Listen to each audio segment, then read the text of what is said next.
Chávez, una revolución inútil.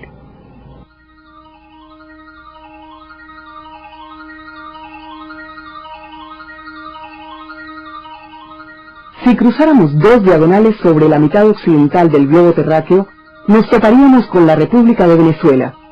Hasta noviembre de 2002, el quinto productor petrolero del mundo, el mayor exportador a la costa este de Estados Unidos y el que cuenta con las mayores reservas globales de crudo.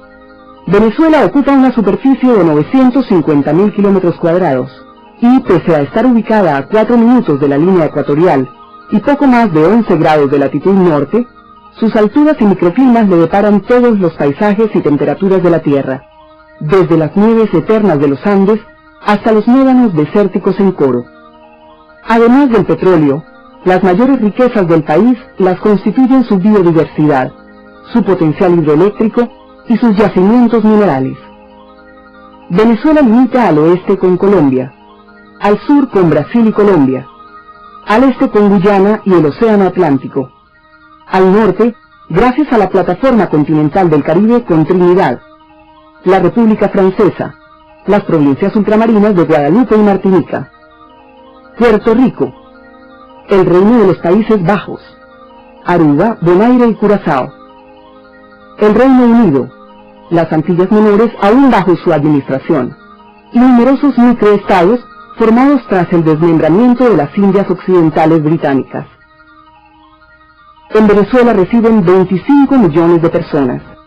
El 90% de su población puede ser considerada mestiza, con minorías del 7% de blancos, 3% de negros y 1% de indígenas.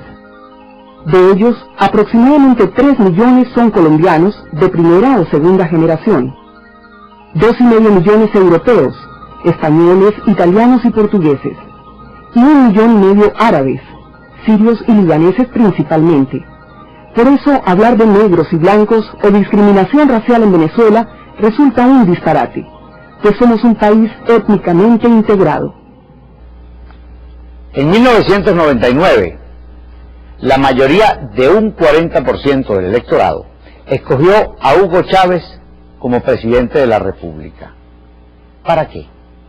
Para que acabara con la malversación y la corrupción, la inseguridad jurídica y personal y el creciente desempleo, para que reconstruyera y ampliara la infraestructura, frenara la inflación y la devaluación, incrementara la seguridad social, en fin, para que hiciera todo lo que había prometido en su campaña electoral.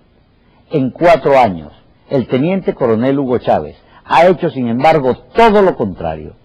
Malversó más de 100.000 millones de dólares del boom petrolero, con tanta impudicia que la presidenta de la Comisión de Finanzas de la Asamblea Nacional asegura que la contabilidad del Estado venezolano resulta inauditable. Permitió que sus acólitos se enriquecieran hasta la saciedad en actos impunes, notorios y vergonzosos. A 4 años de su gobierno, los homicidios violentos alcanzaron la cifra récord de más de 9.000 al año, constituyéndose hoy en la 5ª causa de defunción de adultos en el país. Comandada por oficiales adeptos a Chávez, las tropas de la Guardia Nacional, el Ejército y paramilitares han agredido 528 veces a periodistas con el saldo fatal de 1 muerto, decenas de heridos y pérdidas multimillonarias por el robo y la destrucción de instalaciones y equipos. Estimuló la comisión de otros delitos abyectos, el sicariato, la vacuna y el crimen político cometido por sus propias tropas de asalto o círculos bolivarianos. En 4 años ha promovido el cierre de 5.000 empresas, generando 3 millones de nuevos desocupados. Cada día se reincorporan más de 3.000 venezolanos a la pobreza. Hoy, 75% de la fuerza laboral está desempleada o dedicada a la economía informal, cuyo ingreso no excede a los $63 mensuales per cápita. El Estado Vargas permanece hoy en las mismas condiciones en las cuales lo dejó el deslave de 1999. En las manifestaciones pacíficas de 2002 y 2003, se contabilizan 26 muertos y más de 400 heridos. El costo de la cesta básica de alimentos aumentó solo el año pasado en un 123%. Durante el mismo periodo, la moneda se depreció en casi 110%. Chávez eliminó todos los programas de asistencia social de los gobiernos anteriores, logrando con ello quintuplicar el número de niños abandonados. Entonces, ¿qué ha hecho realmente Chávez? Por una revelación que solo él y un puñado de sus trasnochados revolucionarios comparten, ha decidido apoderarse de toda la sociedad venezolana. Maneja a su antojo la Fiscalía, la Contraloría y la Defensoría del Pueblo. Posee mayoría simple en la Asamblea Nacional. Hasta hace poco controlaba al Tribunal Supremo y al Consejo Electoral. Aún dominando todos los poderes públicos, ha violado decenas de veces la Constitución de la República que él mismo se mandó a hacer a su medida.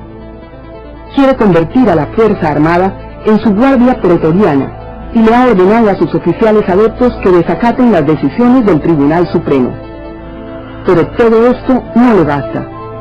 Sus amigos son Hussein, Gaddafi y Castro. Con este apoyo, Chávez aspira a liderar una nueva revolución tricontinental que incluya a Sudamérica, África y el Medio Oriente. Con el petróleo de Venezuela, subvenciona a Cuba, y con el dinero de Venezuela financia las campañas de candidatos del Foro de Sao Paulo. Ha intentado vanamente hasta ahora tomar las centrales obrera y patronal. Ha permitido que nuestra frontera se convierta en un santuario para el reposo de los guerrilleros colombianos, quienes contrabandean armas desde Venezuela y se subvencionan con el cobro de vacuna, el secuestro y el narcotráfico. Destituyó a 2.000 gerentes de la industria petrolera y a los tripulantes de sus tanqueros, y los ineptos sustitutos solo han logrado contaminar el lago de Maracaibo, volcar cisternas de combustibles en todo el país y arrojar a la atmósfera más de 30 millones de pies cúbicos diarios de gas, poniendo en peligro el ecosistema global. Usted, como ciudadano del mundo libre, podrá estar o no de acuerdo con quienes le pedimos a Chávez que renuncie. Podrá hasta simpatizar con el 80% de los venezolanos que queremos elecciones ya. Pero al fin y al cabo se preguntará, ¿a mí esto qué me importa? Le importa mucho más de lo que usted cree. El gobierno de Chávez ha producido la mayor diáspora de la historia venezolana. Más de 700.000 personas, la flor innata de nuestra juventud. Se trata solo de una primera avanzadilla. Hoy las colas de europeos de segunda y tercera generación colman los consulados de Venezuela solicitando pasaportes de la Unión. ¿Se sentirían cómodos Estados Unidos, Francia, Inglaterra y Holanda con un régimen fundamentalista en sus fronteras marinas? Respóndase usted mismo a estas preguntas, cuando deba pagar el doble por la gasolina pues el petróleo de Venezuela salió del mercado. Cuando la capa de ozono se debilite o el Caribe se contamine por la incapacidad de los operarios revolucionarios de PDVSA. Cuando su hijo consuma la coca transportada por la narcoguerrilla vía Venezuela. Cuando algún terrorista vuele el café de su esquina financiado por la revolución pacífica de Chávez. Vivimos en el mismo planeta. Por favor, no culpe mañana a los venezolanos que queremos salir de Chávez hoy.